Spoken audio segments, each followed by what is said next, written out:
Welcome to the J. Scott Outdoors podcast. I'm here in Scottsdale, Arizona. I've got my friend Tom McReynolds of Black Mountain Outfitters. Tom, how you doing? Good. How are you doing today? Good. I'm looking forward to talking to you today about Black Mountain Outfitters. Obviously, the main part of your business in the States is New Mexico. Yes. It's a large portion, and then you have a big operation down in Mexico as well, and you do some hunts in Arizona. But I wanted to talk to you specifically today about the March 20th deadline. I believe it's at 5 p.m. For New Mexico. And so, we're only about 2 weeks away from that deadline. Before we get into talking about the specifics, the units, and all the different, animals and stuff that you guide for there, compared to our podcast last year, what are our conditions like as we sit right now, talking about moisture and what have you, compared to last year? Well, it's looking to possibly be one of the best years we've ever had. We've had record snowfall in our area. I mean, we've had more snow in the past 2 to 3 months than we had in the past 2 to 3 years. So it's going to be a really good year. I mean, we're coming off of a year that was probably the worst in history. I mean, hands down. A lot of bulls didn't get killed just because they were broken up or they just didn't grow. And now we're going to have the perfect storm to probably have just an absolutely epic season, because a lot of older age class bulls that got passed on, and then you got a lot of moisture. We even had a lot of moisture last fall, so there was a lot of feed on the ground. So the bulls came out of the rut, and they got a lot of body fat on them during the wintertime, and now they're going to have good feed in the spring. So it'll be a good season. So, I mean, I know it's probably hard to compare to years, but you've been over in New Mexico a long, long time. I mean, the last year that I can compare it to, like in Arizona, is like 05. 05 seems like it was one of the best years we've had in as long as I can remember. I mean, do you truly think that it has a chance to be, probably one of the best years in 30 or 40 years? Yeah, definitely. Well, the last really good year we saw was in 2015. And we killed, more 370 plus bulls than you can believe. We killed a bull that was 440 inches gross. So that year we had a lot of good moisture, and the moisture had perfect timing as far as when it hit. So I think it'll be another year like that. And we think back, and the year before that, which was 2014, was the same type of year we just came out of. So anytime you come out of these really bad years, and you come into a year with some moisture, it's a good combination. New Mexico is one of those states that it's a love-hate, I think, for a lot of people, because when it's good, it can be as good as it could be the best state in the country. When it's bad, it literally can be the worst state in the country. As an outfitter, you've been doing it, 20 years out there? Almost, yeah. Yeah. Talk about a little bit about that love-hate relationship, which I'm sure you feel every single year, depending on how it is. Talk a little bit about that. Well, where we specialize in is primarily high desert, and the bulls there there's a lot of effect there on horn growth because of the moisture. It's just, when we're dry, it's tough. They don't have the feed. It's very similar to northwestern Arizona. Like 9 or 10. Yeah, the units there. When they don't have the moisture, those bulls are way, way off. And I've hunted other areas, and those bulls, they get more moisture, a little more covered in ponderosa pine and stuff. It almost seems like the ground holds more moisture, and there's a little bit more feed that comes up. In our area, we're a high desert. Got a lot of wind going on, a lot of sunshine, and not as much cover. So when it's a drought condition, our areas can be really bad. This year, people have a hard time believing it, but our bulls were 40 to 60 inches off. They were so, their horn growth was so down that they weren't even growing their splits. Their back ends just didn't develop at all. So tons of 5 points everywhere? Yeah, a bunch of 5-point bulls that just didn't grow. And most people that don't see this year in and year out don't understand. They, your standard hunter that comes out who's only been there once or twice or has never been there, they think it's a genetic thing or they think it's a hunting issue, but it's not. A lot is affected by feed and by nutrition. With that being said, so a lot of bulls got a pass last year because they were down 40 to 60 inches. But I would assume as well the bugling and the rut was probably rough, and so there's potentially a lot of holdover bulls. Yeah, there's a ton. I mean, our rut last year was so just sporadic. I mean, there was no rhyme or reason to what it would do. I mean, they'd be bugling like crazy and then they'd be off. I mean, our early rifle season, which is always a slam dunk. I mean, it was all the bigger bulls had pulled off already. They rutted hard right at the end of archery season, just for about a week, and then they were gone, and they didn't come back. And then all of a sudden, middle of October, some started showing back up and rutting again. But when you looked at the condition of the bulls, I mean, they didn't have any body fat. They were just gaunt, and you can see the effect that the droughts had on them, and it affects the rut, because the fact of the matter is cows have to be in good shape. They have to have good body fat to come into estrus, and your bulls have to be physically able to rut. I mean, it's exhausting for them to do what they do. Mm-hmm. For those out there that haven't listened to our podcast before, which I want to say we've done them for 2 or 3 years, maybe more, talk a little bit about your operation, where you're based out of, and primarily the units that incorporate Black Mountain Outfitters, where you operate. Well, our main hub is in Unit 12 and 13. In Unit 12, we have over 500,000 acres of ranches in that unit, and we control a vast majority of the private land in the unit. Anyone that's ever looked at hunting in the area will see that there's a lot of private land. We have a lot of big ranches. Most of them are all adjoining. There's a lot of, it's more open country there. Thick pinon junipers, big sandstone mesas, a lot of glassing, a lot of glassable country. Unit 13 sits on the east side of that. It's a high desert unit as well. It's a little thicker. We primarily hunt public land in that unit. It's a primitive weapon only unit, so it's only muzzleloader and archery. There are some great bulls in that unit. We hunt that unit from all the north boundary to the south boundary and from west to east. I mean, we hunt the entire thing. And if anyone is familiar with that unit, it's probably one of the biggest elk units in the state. So that area is all pretty much the same. Pinon, juniper, sandstone mesas, high desert, a lot of volcanic, Malapai type country. When it's good, it's the best. And when it's droughty, it can be really tough. Mm-hmm. And your lodge is you basically have your primary camp it's out of Pie Town, is that correct? Yeah, we have a lodge in Pie Town, and we hunt both units from that lodge. And then we also have another lodge on the western side of the unit. It's on one of our private ranches, and it's called the Rincon Lodge. And it's a 5-star facility.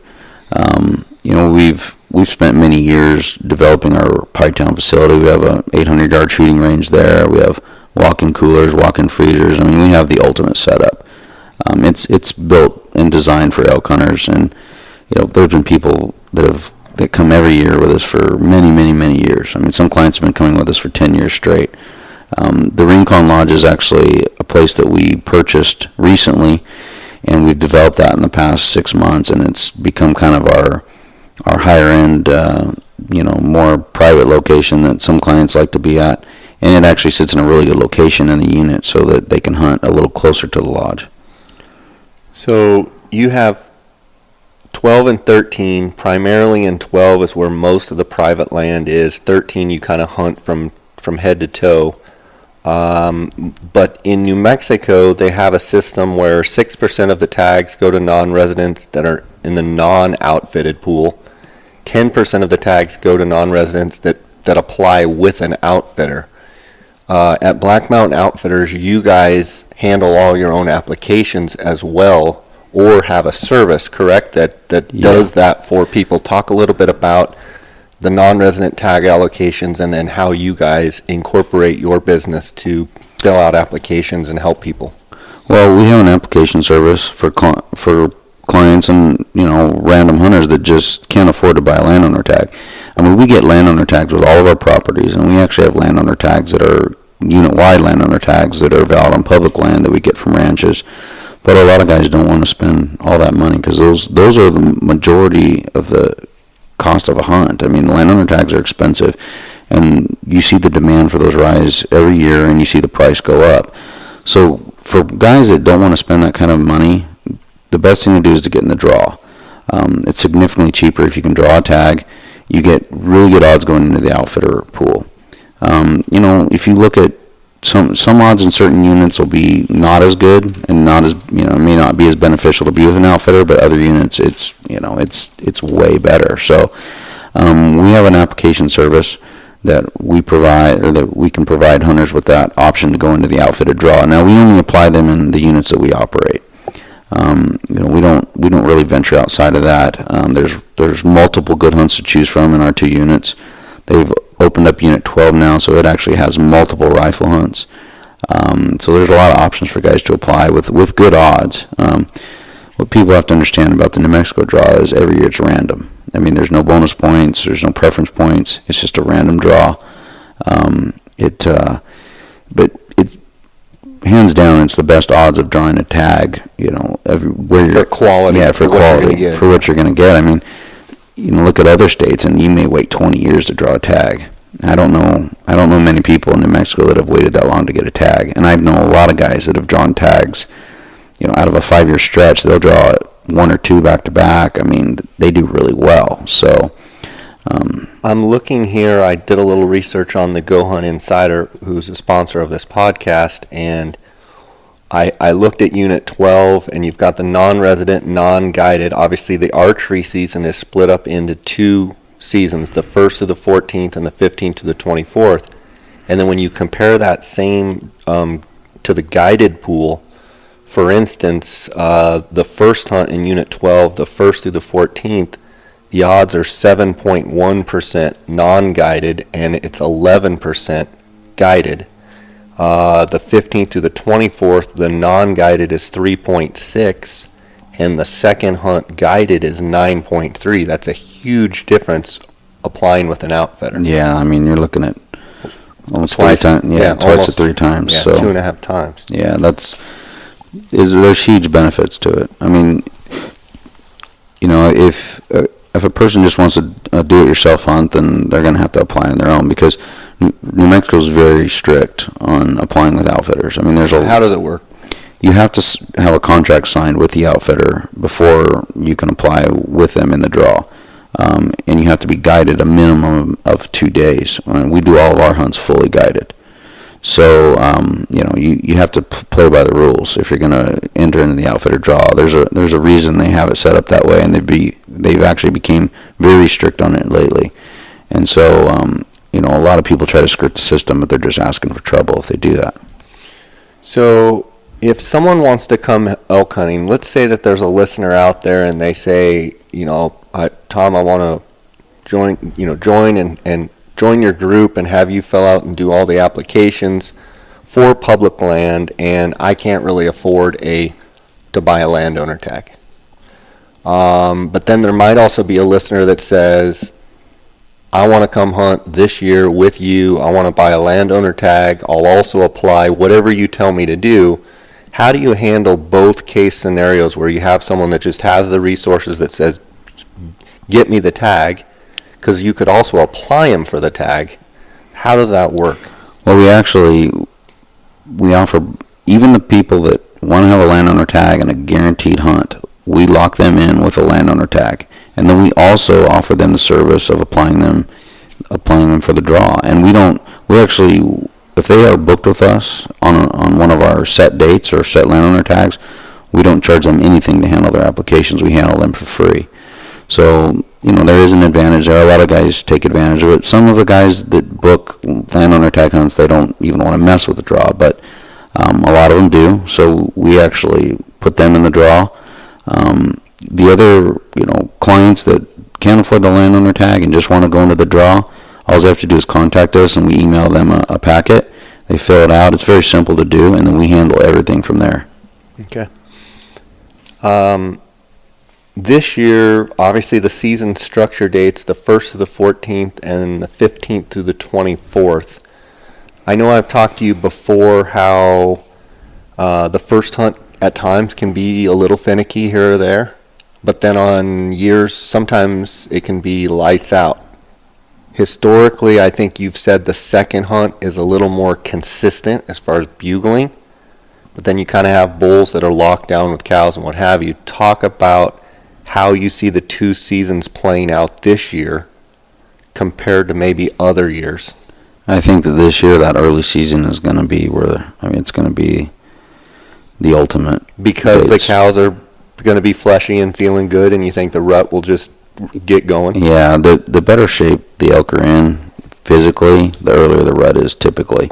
I have seen it myself where bulls are bugling and starting to rut the last week of August, and it's always on years when there's good feed and good moisture and they're in good shape. So I think this year will definitely be an early rut. That can kind of have its downside sometimes, because sometimes that'll shut the rut down earlier in October. So some of the, let's say, middle muzzleloader hunts can be a little slower. But, that's not always the case, because there's always a second rut cycle. Mm-hmm. So it just kind of depends on when that hits and when that falls. But I think this year, typically, the most popular hunt is kind of in the middle of September. When you come off of a year that was really sporadic and not much rut, everybody wants to come later. But I think it's going to be the complete opposite. I think this year the rut's going to be strong. It's going to be early, and they'll rut, through the second season for sure. It'll be probably really good then also. But I definitely think your early dates are going to be a good time to kill a really big bull, because what people don't understand, if you can catch those bulls before they get all cowed up, they're way easier to kill. The opportunities are really good. Your action may not be as strong, but as far as percentage of killing really, really top-end older bulls, it's a good time to kill them. You also, on the Unit 12 private land stuff, you have the ability to have rifle landowner tags, and I believe you can name your season dates, but I could be wrong on that. Talk about the firearm seasons in 12. Yeah, we can name our dates. It's any 5 consecutive days from the beginning of October all the way through the end of December. So it starts October 1st? Actually, this year it coincides with the first public land rifle hunt, which I believe is the 4th. Okay. It's basically the first Saturday of the month.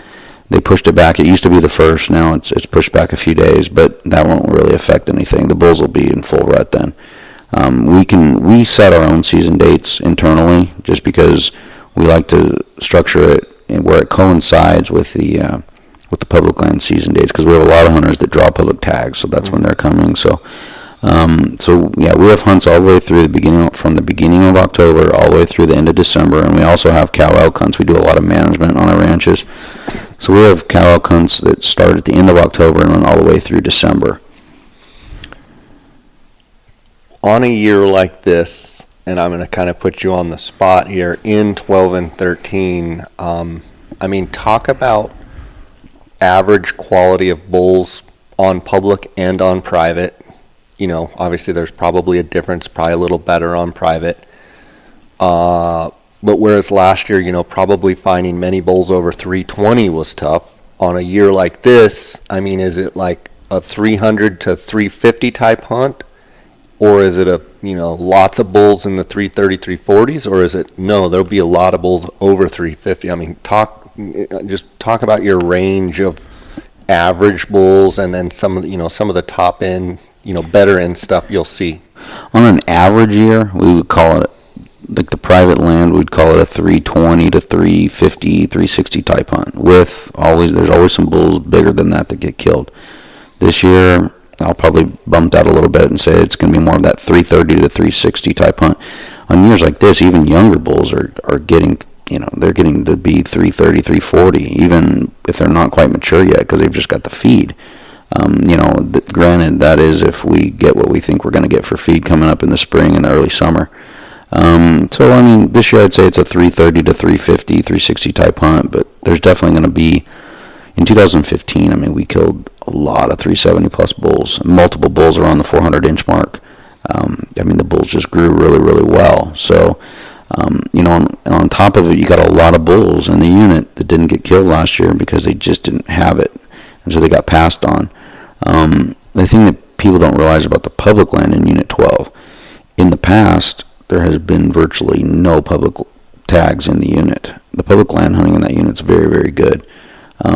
this year we're actually going to have some unit-wide tags available that can be used either on public land or private land for that unit. That's a really good deal. That's the ticket right there. The public land, we find some of our best bulls actually on public land in that unit, because a lot of our private ranches landlock a lot of public land. So in New Mexico, if you landlock public land, it's not accessible to the public. They have to have permission. But you'll find in that unit, the unit-wide tags those are some incredible value there for quality of animals. So in other words, because of the fact that the access through private land to public land, those unit-wide 12 tags, the reason they'll have so much value is because you'll be able to be on private, see a bull out on the public, and have access to go get them. And half the reason that sometimes they're in some of those areas is because not many people can access the bulls. Yeah. And those bulls know where pressure is and where they can kind of Yeah, hide. if they're sitting on public land that's landlocked, they're not going to get pressured because the private land hunters aren't allowed to hunt them. So this year, now there's actually unit-wide tags that people can actually purchase and utilize. Before, you had to draw those tags, and there was very, very few of them. They've increased the numbers pretty significantly this year, and they've opened up some more hunts in the unit for public land, which we feel is a good thing. I mean, there needed to be more opportunity there for public land hunters. And granted, you're saying that there's going to be some opportunity for some bulls that are landlocked on public land, but you're also saying that there'll be some opportunity for just plenty of public hunters that can go get some nice bulls right out there on the yeah, there's some great bulls in the unit. There's some great public land hunting there. You just have to know how to access it, and you have to know the places to get to. I mean, it's going to be a good year just across the board. It's nice to see the change where they put some more public land tags in there for the public to draw. We did get some questions on Instagram talking about Unit 12 and a few of the tag changes. It seemed to me that 12 was really the one that most of the tags are pretty much the same, other than in 12. It seemed like they've increased that. Talk a little bit about that increase and what your thoughts are. Adding those tags on a good year, is probably okay, but if those tags stay high, maybe next year, if it's not as good a year, how's it going to play out? Well, I think it'll be good. If you look at a lot of the tags that they've added, they've come into some later dates, so the hunting will be a little more challenging on those later dates. They didn't increase the peak rut hunt, dates as much. Most of those increases came in later season hunts, and there's a lot of transition in that unit during the later season. There's a lot of bulls leave, and other bulls are showing up. So I don't think it's going to affect the quality at all. It's going to provide a lot more hunting opportunity. I think it'll be a good situation for the longevity of the unit as far as quality goes, because they are cutting down the private land tags. With the increase in public tags came the decrease in private land tags, and that's a good thing. Because the private land hunters, they have the flexibility to hunt anytime they want. So by cutting those down, you're going to see an overall increase, I feel, in the quality of the unit. There was a lot of debate over this in the past few months. This was all going on during the season.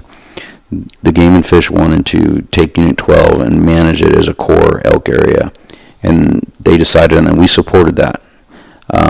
There was a lot of commission meetings, things like that, and we voiced our support. Especially, we control the majority of the private land in the unit, and so we had to be very involved in that. We feel that what they did was the right thing, and we feel that in the next 5 years, you're going to see Unit 12 become by far one of the best units in the country with the right management. There's a lot of changes that came along with going in the core. It's going to be managed just like some of the other units, like Unit 13, 15, 17. Before, it was pretty wide open as far as the management goes, and you had small landowners and small ranches getting a lot of tags when they shouldn't have had a lot of tags. So it'll be interesting to see how it goes, but we feel like by year 2 and 3, we're going to see a lot of positive changes. Let's talk a little bit about the antelope and the changes that happened in the antelope there with New Mexico this year. Well, they took the private land tags and made them over the counter, where it's a permission based tag, just kind of like the deer are in a lot of the units. We're fine with it. I mean, we're not going to change our management. Yeah, it actually makes it a little nicer for us, because if we have somebody who wants to archery hunt, we can do an archery hunter or run an archery hunter without utilizing a landowner tag. The landowner tags were so hard to come by in some of our areas before, and now it's not as restricted. So, I mean, we've got by far the best antelope in the country in our Unit 12 ranches, and then actually some of those ranches going to Unit 13. I mean, last year we carried an 85-inch plus average. I mean, we killed multiple bucks over 85 to 90 inches. I mean, it doesn't get any better than that. So, I mean, we're keeping our management the same. So it really doesn't, for us, it doesn't affect it. I mean, there's obviously other landowners can provide, access willy-nilly, but, those hunters have to stay on those ranches, and sometimes there's not as many antelope as you think on smaller properties. So if someone wants to just buy an antelope tag, though, the way it works now is they can just say, Tom, I want to antelope hunt with you, give you a call, and it's done.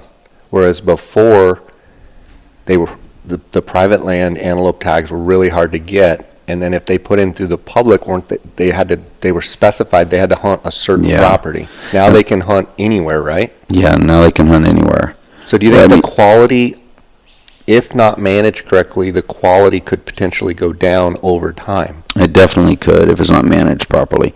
We're lucky in our area that we control pretty much all the antelope country that there is. I mean, there's a few ranches around that may have some antelope here and there, but the chances of them having antelope when the season's going on is going to be low. I mean, so we feel very confident and very good about the situation in our Unit 12 hunts. Those are our most popular hunts.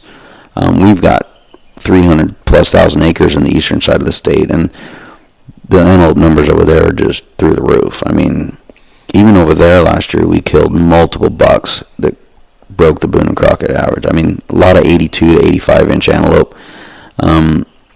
That area is pretty much all exclusive also. So, I mean, as long as we stay with our numbers that we typically harvest, or roughly, I don't see any change in the quality. As someone that loves business myself, looking at it from a third party's perspective, from my perspective, with the change, I could see how you, as a businessman, could charge a lot more for your antelopes now than before with this new system. Is that, am I thinking right in that with the availability of tags that you would have now, you could, in essence, charge more because now you can just say, yep, I got it, and put you right here? Yeah, I mean, we kept all our pricing the same and kept our numbers the same. We kind of want to see how it's going to play out, but we're so confident in our quality and our numbers on all of our ranches that, I mean, we had no reason to change anything. We're gonna kind of see what the pressure is around us. But when you have such large areas that you control, you don't worry about it because you don't have ranches inside of you that are going to shoot your mature bucks. Mm-hmm. We have a lot of mature bucks, big mature bucks. I mean, and the antelope are just like the elk and the deer and everything else. Every year is different depending on the growth. But I mean, we have a unique situation, especially in Unit 12, with the genetics and the quality of antelope that are out there. I mean, we just kill some incredible antelope. So we're going to kind of see how this goes with the the over-the-counter thing, but we feel pretty good in it. And the other thing to mention too is they do have draw tags that people can draw, and then if they do draw and they want to get permission, they can get permission and access to hunt private ranches too. So because there is some good public land in the unit with good antelope on it, but if they do happen to draw a tag, they can get permission to hunt on private ranches as well. Would you say that your eastern New Mexico is a little bit more opportunity, although you did say you killed some Boone and Crockett bucks?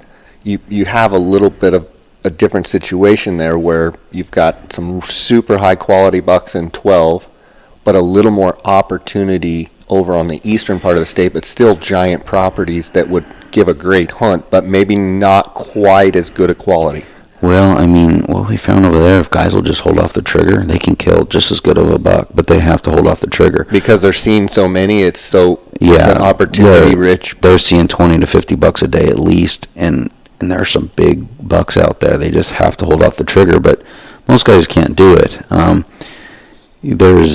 We've only been harvesting or even utilizing half the tags that we were allocated on those ranches on the east side, and because we kind of wanted to see what the quality would do, and it's been really strong. I mean, this year it was just incredible out there. I mean, there's just large numbers of antelope out there, and a lot of mature bucks. I mean, more mature bucks than you can look at in a day. I mean, you're just constantly looking at new country and new bucks, and if you really are picky out there, you can kill a monster antelope.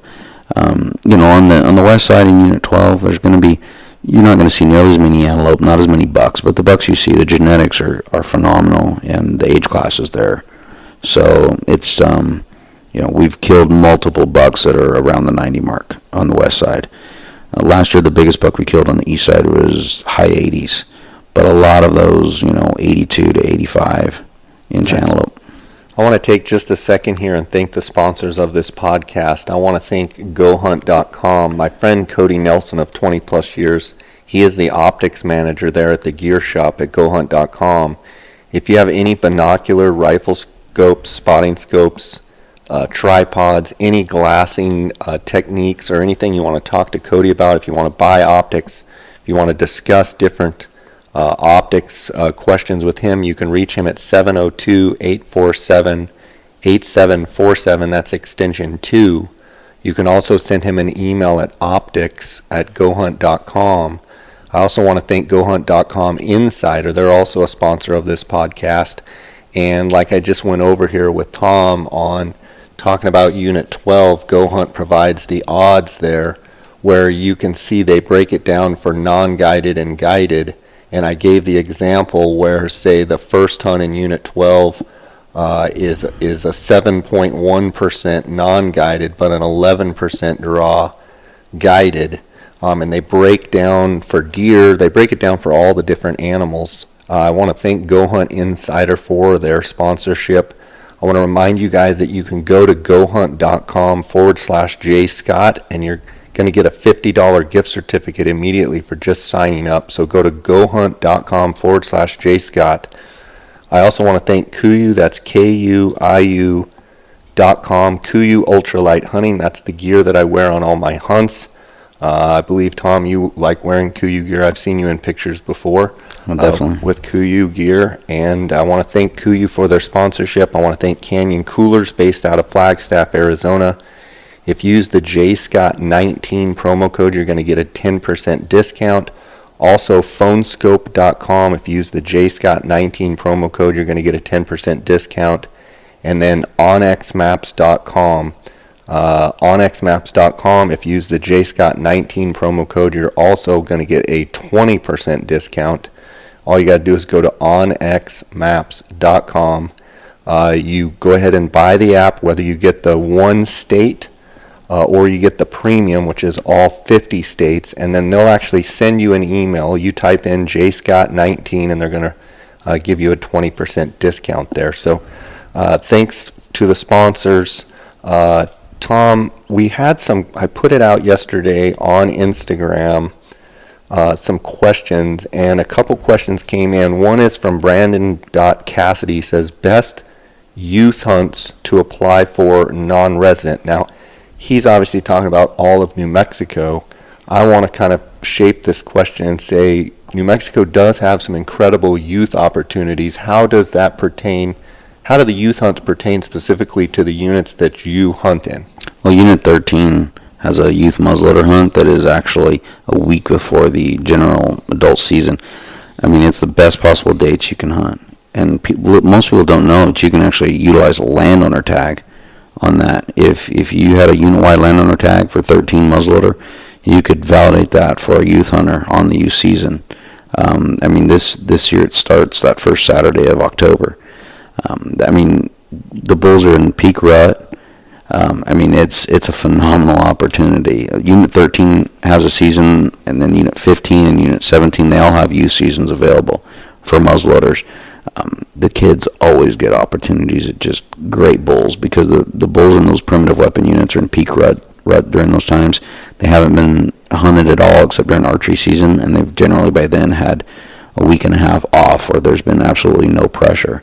So those are phenomenal opportunities. There's a lot of different youth opportunities in New Mexico. They even have a youth ibex hunt. It's a great hunt.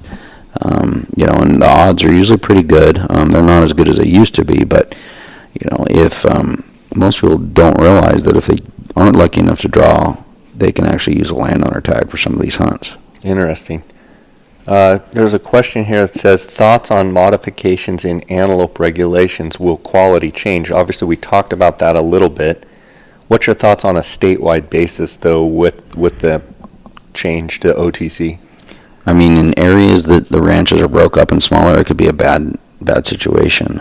You think quality will go down? Yeah. I mean, if an area is controlled by one or two people and they're willing to manage it properly, I think it could actually, do very well or go up. But in some areas, if they abuse it, it could be a bad situation. It really depends on the landowners and who they're dealing with. And, as long as people aren't getting greedy. Yeah. Because if they get greedy, they're going to end up shooting too many mature bucks, and it's not going to be a good situation.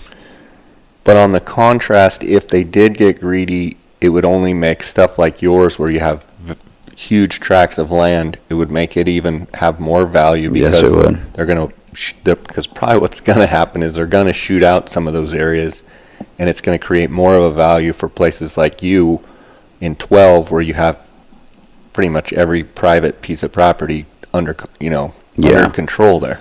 Yeah, it's and we've already seen this. I mean, our quality of antelope in 12, I mean, they're very valuable. I mean, they're,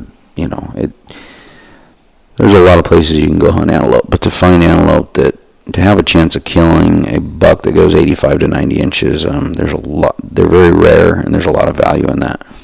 Here's a question from B. Erickson. It says, age class, size of bulls in the archery muzzleloader only units, 13, 15, 17, he says, I believe. Talk about the difference in those units where they don't allow rifle hunting. Is there truly a difference in quality of bulls? Yeah, there definitely is a difference. Unit 13, I mean, I don't think you're going to find a public land unit that has more mature bulls. Muzzleloader hunting is just not as efficient as rifle hunting, especially when they're not letting you hunt during the peak of the rut. There's just, inevitably, there's a lot of misses, a lot of wounding that goes on, and the muzzleloaders don't seem to be nearly as lethal. So a lot of bulls make it through. Even if they get wounded, there seems to be I feel there's a higher survival rate among muzzleloader wounds than rifle wounds. So Unit 13, there's absolutely no issue with age class of bulls. It really comes down to tag numbers. Like if you look at 13, it has pretty low tag numbers. 15, those other units their tag numbers go up. Unit 17 has low tag numbers. All those units have good age class of bulls, and with that comes size. There's a question that comes in from M. Bastine 38. He says, do you like how New Mexico has no bonus points, or do you prefer the point system more like Arizona, and why? I'm a fan of the way New Mexico does it. I mean, it gives everyone a straight shot across the board. I mean, this whole situation in other states of waiting 20 years to get a tag is just ridiculous. I mean, I tell hunters, I'm like, look, most guys will probably draw a tag in 3 to 5 years. And I don't know many hunters that have applied, at least in our areas with us, for more than 5 years that haven't drawn a tag. The whole preference of bonus point thing, it has its downfalls. I mean, some states do it differently than other states, and I think there's advantages to that, like cubing points or, scoring points. But I'm a fan of the way New Mexico does it. It makes it fair across the board for everybody, and it's completely random. This question doesn't exactly pertain, well, it may. I don't think it pertains particularly to what you do, but it's from Southwest Colorado Bow Hunter. He says, ask Tom, are there any sleeper New Mexico elk units in his opinion? I mean, every unit is different on each year. I mean, you'll see a unit one year just be absolutely awesome, and then the next year it's bad. Unit 10 is a unit that can sometimes fall into that category. It can be a tough unit if the bulls aren't bugling. It's an easier tag to get, but you can also go out there and have one of the hardest hunts of your life. So, unfortunately in this day of social media and everything else, there really is no sleepers. One year it may seem like a unit's a sleeper because it's really good. There might be a lot of elk are very migratory depending on feed. I mean, at least in our area in western New Mexico, those elk move a lot. And so I don't think people realize how much an elk will move to find the right feed. A certain unit can get hit really hard with the reins at a certain time, and there can be a lot of elk pull into that unit from surrounding units. And so, that question's, there's a lot of different answers to that depending on the year, I mean, one year a unit will be great and off the charts, and everyone thinks it was a sleeper, and nobody knows about it. And then the next year they could have the tagging, and it could be one of the toughest hunts they ever do because things change. I hear Unit 23 get thrown around quite a bit as some guys just absolutely hate it and say they would never want it again. And then there's some guys that be like, man, I saw a couple really good bulls. I know nothing about 23 other than what I hear, but that's a unit that I hear thrown around. Do you hear that as well? I hear the same thing. Yeah. And same goes for Unit 10. I mean, those are real hit or miss places. It's some years you're gonna wonder why you even had the tag, why you even wasted your time. That goes to another question here of it's PISZ Cody, Pizzy Cody. Most underrated and overrated units for deer and elk, in your opinion, in New Mexico. Most overrated and underrated. I mean, for deer, the west central part of the state is definitely underrated. I mean, we have some of the best deer in the southwest there. The season dates are just tough. It's a hard hunt because it's early October, right? Yeah, I mean, late October. I mean, they have various dates in 12 and 13, but I mean, there are some great deer there, but I mean, it's a tough hunt.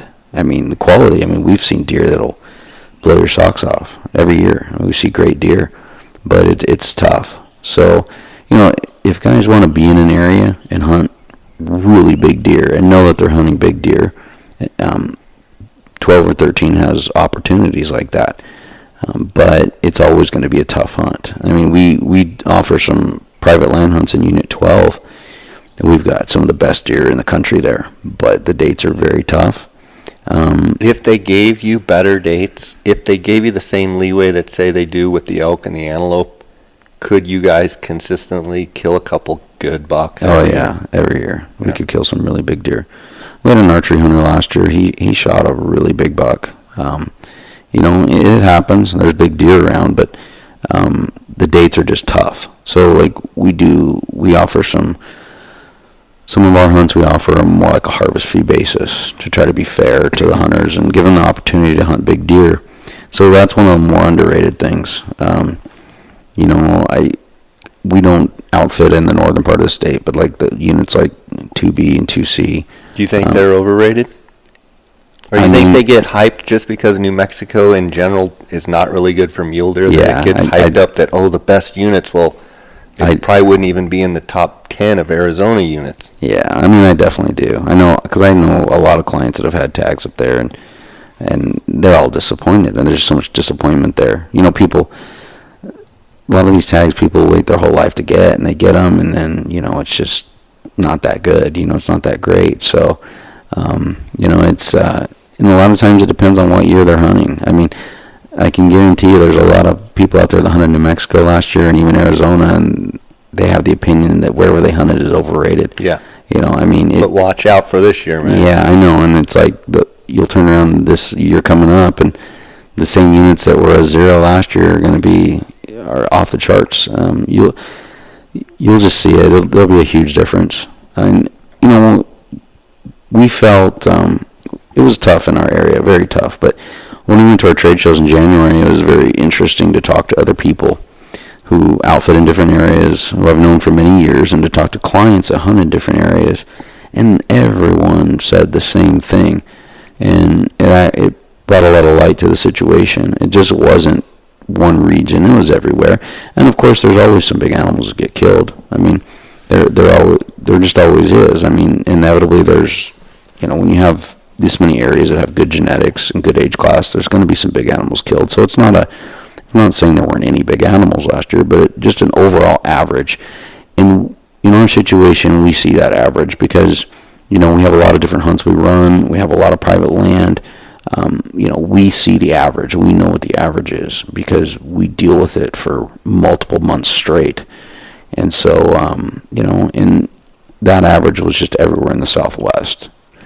So, Tom, you have promotional hunts. You have kind of a program that you're doing. Talk a little bit about that. Well, we had this idea last year, and we've developed it, and it's kind of a neat thing for people because, let's face it, some people, they can't afford to even do a guided hunt. It's a lot of money. So we have some promotional hunts that we're actually giving away. We've got an elk hunt. They can either choose from a rifle landowner tag or an archery landowner tag. We've got a mule deer hunt down in Mexico, and we've got an antelope hunt in eastern New Mexico, and then we've got a Swarovski BTX optics package. We'll be giving those away the first week of April. The deadline to enter to win one of those Coming up this April. Yeah, coming up this April is the deadline's March 28th. Okay.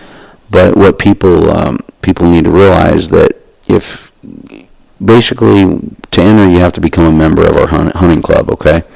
And if they enter and become a platinum member, we actually will take care of all their applications free of charge. No setup fees, no anything.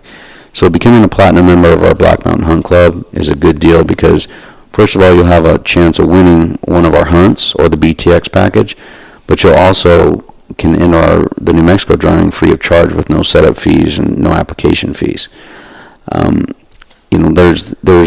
We also, not to get this confused with our application service, that's a separate situation. That's for people that just want to apply to draw hunts with us in New Mexico. There's some perks that come together with both of them. If they contact us, we can explain all that to them. The odds, I would assume the odds to win some of these hunts, are pretty darn good when you compare the value of the hunts that, on these promotional hunts, that they have a chance to win. The odds are probably amazing. Yeah, the odds are really good, but what people have to understand is they're not just applying to win the hunt. There's a lot of other additional benefits that come with becoming a member. We send them some gear that they get, some branded gear, but they also get first shot at some of our cancellation hunts, some of our hunts that where we just lease a ranch and it's the first time we've hunted it, they get first shot at those.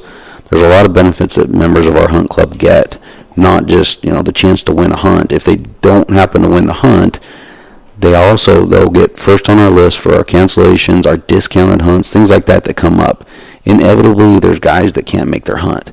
So when these landowner tags come available, they always go at a lower price, and we send a message out, email and text message to our members first, and give them the first opportunity at those hunts.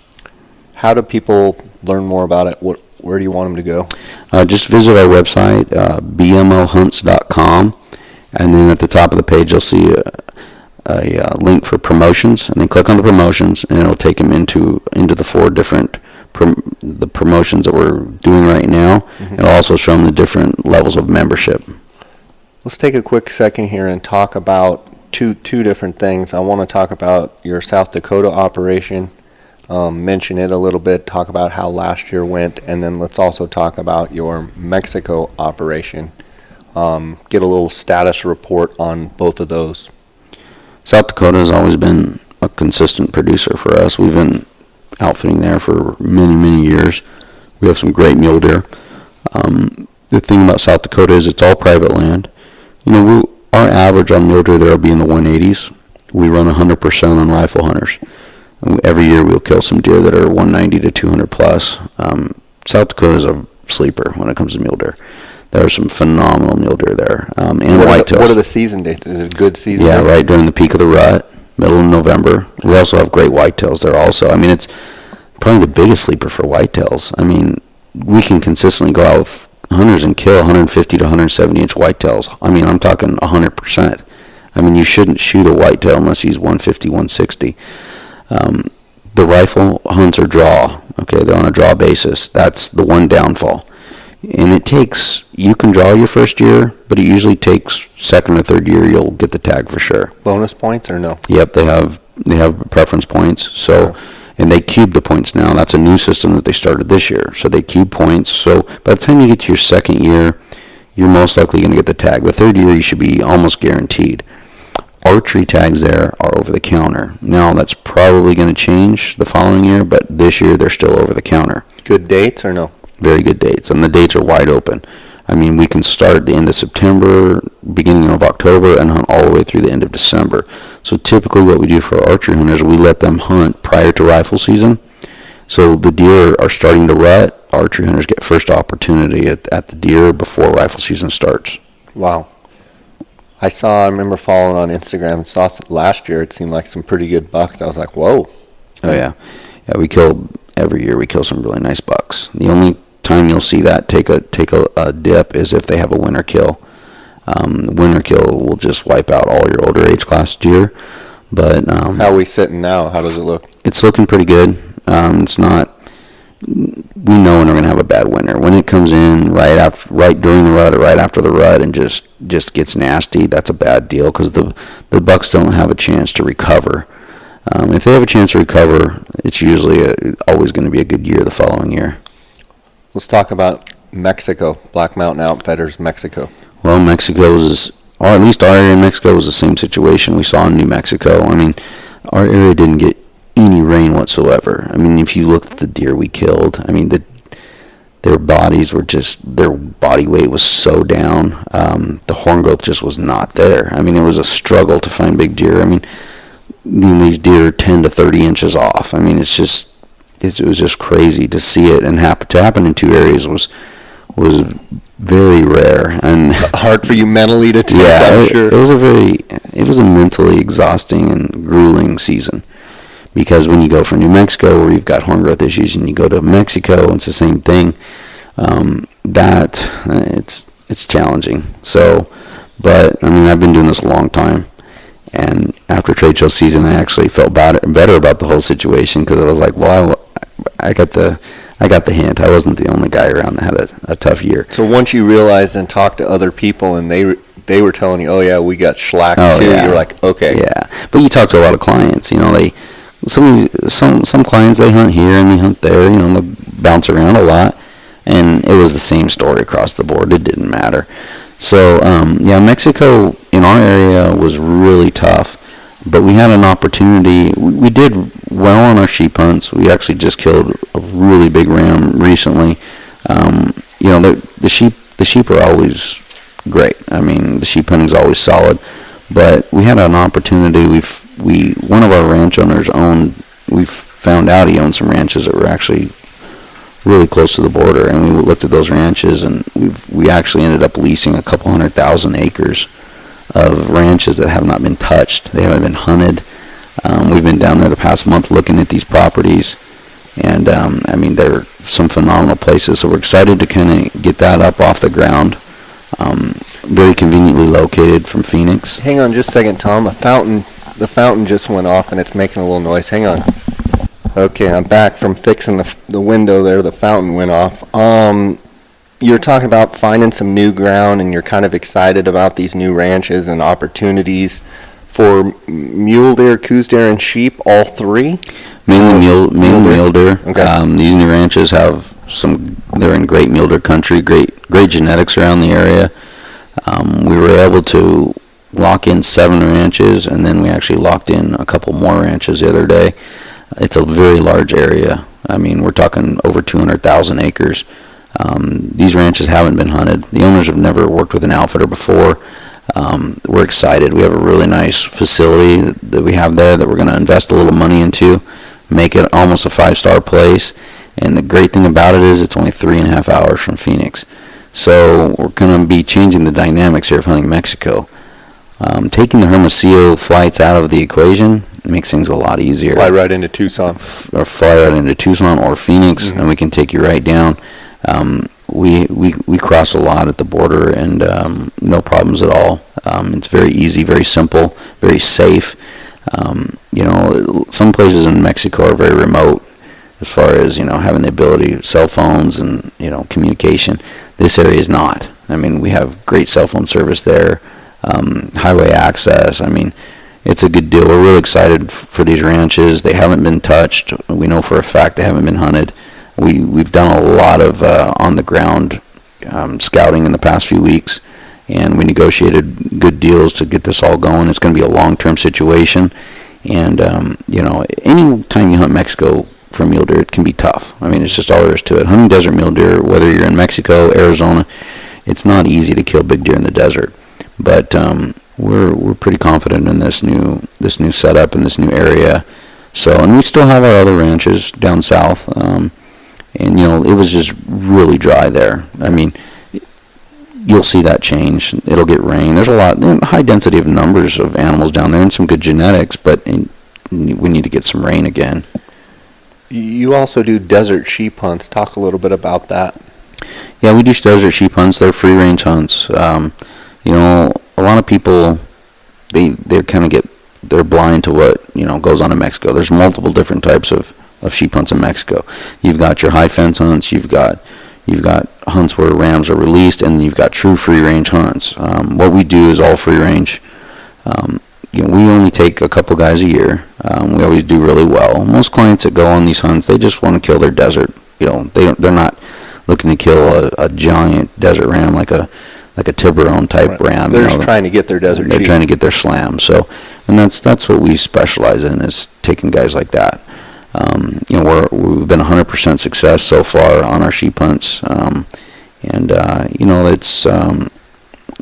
they're fun and the clients love them, and we usually do them this time of the year because it's out of the craziness of deer season when everyone's trying to hunt deer, and it's nice because the desert's green and it's kind of low key, and it's always very enjoyable to be down there this time of the year. Tom, I get questions a lot.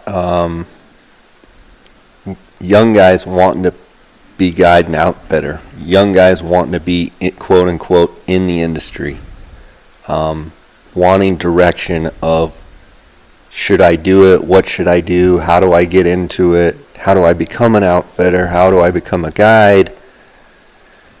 And I text them and say, are you sure you want to do this? Like, you like hunting, but why not go be a doctor or an engineer or a businessman and then get to hunt all you want? And they're like, oh no, I want to be like Tom McReynolds, or I want to be like Jay Scott. And it's just like, I try and just text them and say, are you sure? What you see is not always what you get.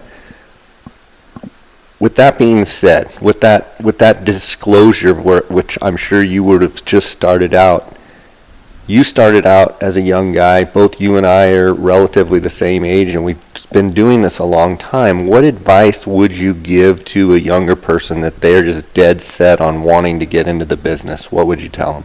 Well, I'll invite them to come and work for us for a season, and they can get a taste of what really goes on. Mm-hmm. If you enjoy hunting, put it to you this way,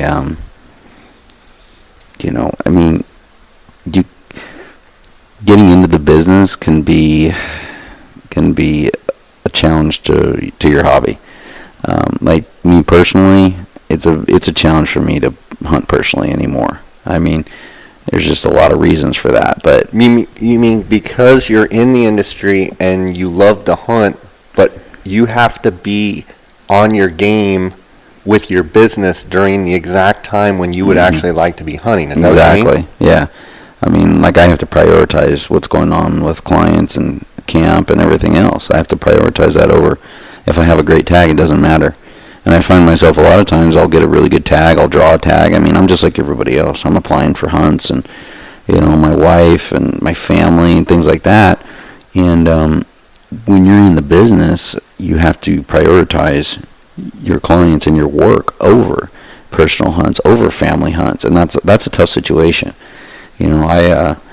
I get to take my dad, and my dad loves to hunt, and it's hard because I've got a business to run, and my dad wants me to go hunting with him. So it's really tough. So people have to think about that before they get into this industry. And, you know, limited, it's fine, but if you're going to take it on full time, you have to think about that. You have to think about, okay, how's this going to affect me hunting with my dad, my kids, my wife? You know, it changes the dynamics of everything, especially if you're successful. Okay, you know, if you're not successful, maybe you're prioritizing, you know, your personal stuff over clients. Okay, so in order to be successful in business and make it a successful business, what you're saying is you have to sacrifice a lot of that personal hunts or family hunts because it's about business. You have to pick either it's full-fledged business or personal. Yeah, it's hard to do. It's hard to walk the line. Yeah, it's very hard to find that, you know, the happy medium, if you want to call it. I mean, I've had some great tags that I've just completely burned. I mean, most people think I'm nuts. I'm just like, I had no choice. I mean, I had to take care of business first, and my business is hunting, let's face it. Hunting and taking care of clients and guides and everything that comes along with this business.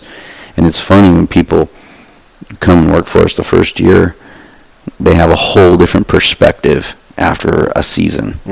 And they're just like, wow, like I had no clue. And I get this question thrown at me a lot.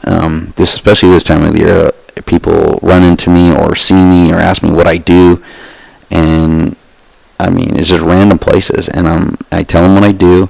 And they're like, oh, well, you know, now you got some downtime. Now you're in the off season. And I just laugh. And I'm like, no. Now I'm tied to an office. I'm tied to my phone for the next couple of months. I'm like, I actually have a life from April through June. And that's about it. I mean, that's when things slow down. I actually get a little bit of time. But by the time you get to that period, you've been going hard since last August through now.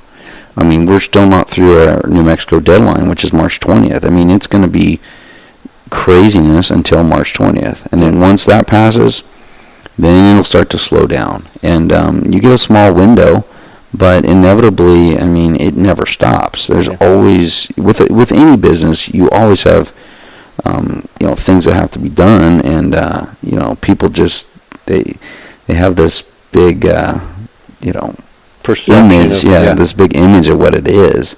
And if you're going to be truly successful at it, it's just like any other business. I mean, there's a lot to it. I mean, I look at our social media, and we've only had social media for a couple of years. And if I wanted to actually make our social media what it should be, it would be a full-time job for me. I mean, and I've, you know, considered, should I hire someone full-time to run our social media, because we have the content, we have the potential audience there, but, you know, like, it's hard because I run our social media personally, and because I want it to come from me. This is like genuine. Sure. And I'm like, man, like, I could literally sit here all day and post content on social media.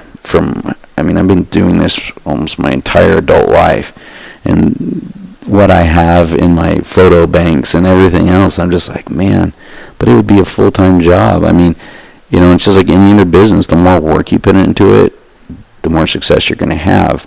But the problem is, when it's something you love to do, you are going to make sacrifices. Sure. I think Arizona, especially the emails and messages that come from guides in Arizona, I think one of the challenges, curious your thoughts on this, Arizona is a draw state. You're subject to the draw at all times. There's no private land, no landowner situation.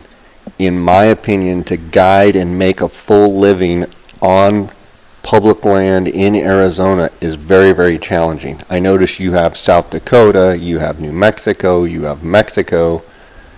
Would you agree with me in the fact that no matter what state you're in, if you have the opportunity to have some hunts that if someone calls up you could book, or if someone calls up and you could pretty much know they're going to get a tag, that's where you could make a little bit of a margin. Whereas if you're totally relying on who draws in Unit 9, and there's only, you know, 10 non-resident tags or whatever there may be in each of these units, and half of them already have another guide picked out. Now you're competing. I just feel like guiding in Arizona is a very challenging way to actually make a living, to raise a family. I don't know how someone does it. No, there's no consistency there. Right. I mean, you can't do that. Right. I don't know how people do it. I mean, we have a lot of clients because of our New Mexico operation. I mean, basically for us, our hub is New Mexico. And we have people inevitably that want, because they love hunting with us, they have a great experience, so of course they want to hunt other places with us. So we take them to Mexico, we take them to South Dakota, and we get them inevitably. Guys want to try to draw Arizona, and I'm just like, that's fine if you want to try to draw, but don't bank on it. It's, so we, here and there we'll have an Arizona hunter, but I can't imagine trying to rely on that as to make a living. I mean, that's just crazy. I mean, the only thing in Arizona you can rely on is over-the-counter deer tags. And the other thing that I tell people when they message me, curious your thoughts on, is I always tell people, well, if you're serious about wanting to learn the business, then you need to offer to go work for someone for free for a season and not expect anything. Zero. Go work and learn and provide value for that person. Don't expect them to pay you. Just say, I'm here for the whole season. I'll do anything you want me to. And if you can take that attitude and you have the resources to do it, which is the challenge for most people, is they can't just take off 3 months and go work for someone and say, I'll do anything you want and work my brains out. There's always that catch of, well, I want to get paid and I want to do this. And it's like, hey, man, Tom busted his butt for 20-some years to get where he is and have his different operations. You think he's just going to let you come, work for him and make top dollar and run his show? That ain't going to happen. No. I mean, we have guys working for us that have been with us for years and years and years, and they've earned their way up to full-time salary positions, Mm-hmm. And these guys that's why they're the best in the business. I mean, I don't know many outfitters that have full-time staff. We have multiple full-time staff, but that's because we've grown this business and we've grown our clientele and we take care of our clientele, and we have clients that come every year, and we've expanded our operations. I mean, I've had a lot of guys, young guys, come to me, just like you're saying. They want to get in the business, or some of them are guides and want to, they want to work their way towards a full-time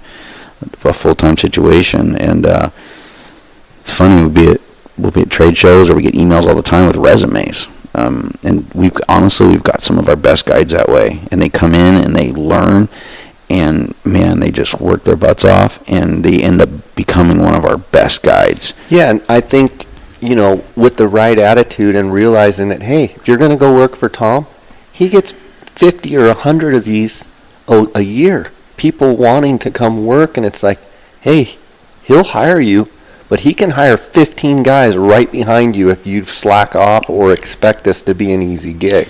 Well, the problem is a lot of these guys, they think it's about their hunting ability. That's a great point. And I don't care how good of a hunter you are. It doesn't mean you're a good guide. That's right. A good guide, you gotta be able to cater to your client. Relate to people. Exactly. We need people. We call a people person. Right. You have to be a people person.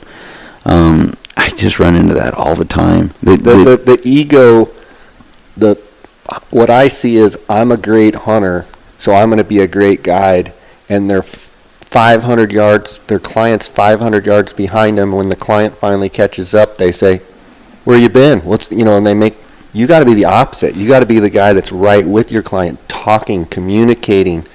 When a client has a weakness, you don't go back to camp and, oh, Tom, he can't walk, he can't shoot. No. You say, how was your hunt? And he says, we had a good day, we're going to do this, we're going to do that. Like, you hide your client's weaknesses. Yeah. If they tell you, hey, I'm not a really good shot, then it's up to you to get them in a good shooting position where they're calm and where they can make the shot. If they miss a shot, I look at it, it's not the hunter's fault, it's the guide's fault. Yes, exactly. You need to put them in a place to succeed. I agree with you 100%. We learned a long time ago, ego is the ultimate downfall and it's the ultimate cancer to have in a business or in an outfit. And a long time ago, we started going away from that, getting away from egos and making sure that if we had egos, we snuff those out. I mean, you can't have it. It's all got to be all about the clients. And I've seen a lot of guides. I mean, many guides, and I've watched it. And we actually interview our clients after they leave, so I hear everything. I know, what went on. I mean, we have a whole system to this of checks and balances in place. And it's funny because some of these guides are just, I mean, no matter what went on, the guide just knew how to take care of his client. And you'll hear it consistently from their clients through an entire season. A guide may guide 20 clients in a season, but you hear the same thing, and they're good things. And then you start to see the difference between an okay guide and a great guide. And it's not the hunting part. Mm-hmm. People think it's all about the hunting, but it's not. Mm-hmm. It's about your people skills. Mm-hmm. And, that's what I look for in guides now. I'm like, what kind of people skills does this guy have? We can, if there's anything on the hunting end we need to teach him, or about the properties, we can teach him. But what kind of people skills? How do people like him? How patient are they? Yeah, how patient, how sociable are they? I mean, or social. I mean, it's all about people skills. Mm-hmm. And the best guides and outfitters you see in the industry, they've got people skills. People skills are a must, and I think that goes, that falls true with anything in life. I mean, people skills get you places. Absolutely. So, yeah, I mean, those would be the most important thing, I would say, for guys wanting to get in the business. Just because you're a good hunter doesn't mean you're going to be a good guide. I think that's great advice, Tom. It's always great having you on the podcast. I want to give you a chance to make sure people know how they can reach out to you. I know we've got 2 weeks before the New Mexico deadline. I'll let you conclude here and let people know where they can, all the stuff on your whole program, whether it be New Mexico, South Dakota, Mexico, Arizona, whatever it might be. Well, you can go to our website. It's bmohunts.com. Or you can visit us on Instagram, it's at Black Mountain Outfitters _Inc. Or you can just call us. Our direct office line is 602-478-0601. And those are the best 3 ways to reach us. You can send us a message through Instagram. You can email us through the website, or you can just call us directly. Can't wait to see the giants you put down in New Mexico. I think it's going to be a banner year. Yeah, we're excited. It's going to be a good year, and we need a good year like that after coming off of a bad year. It's always like nice because we know we're going to kill really big bulls next year. It's going to be great hunts, and it's just kind of it's the light at the end of the tunnel. That's awesome. Bud, thanks so much. All right, no problem. Thank you. God bless you. Thank you. All right. You too.